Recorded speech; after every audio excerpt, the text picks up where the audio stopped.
So to the anti-racist resolution specifically, we passed that early in the summer of last year. I was actually the person who moved it to a vote. So I was a supporter of the resolution.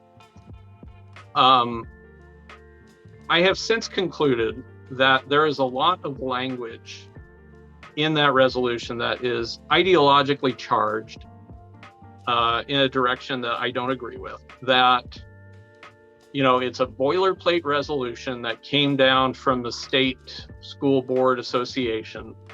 It references things that were happening across the country, not anything to do with Newberg.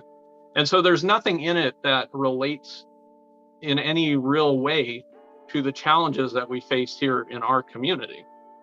And so I think it should be revised so that we can have it address the challenges that we face in our community.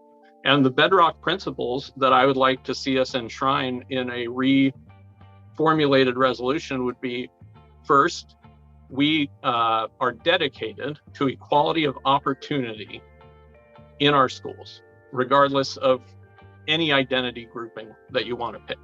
Every student has the chance to succeed, whether they're the poorest or the richest or white or black or Latino. It should not matter. Every student is important. Every student has the opportunity to succeed.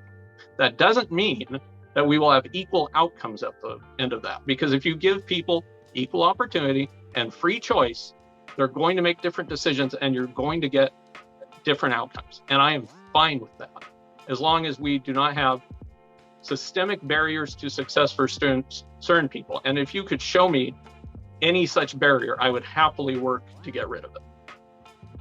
The other thing that I think the new resolutions should say is that we in our schools are not going to teach students that they are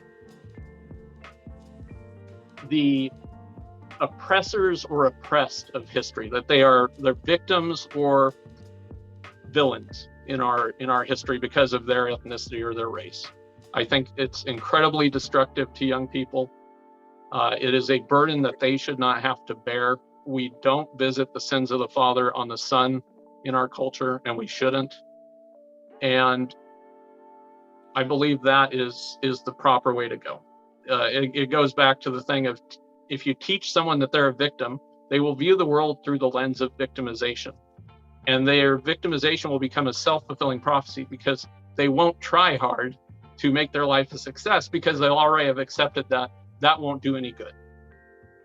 And so those are the two principles: equal opportunity, and none of this oppressed victim narrative that I think is artificially constructed out of the history of the West.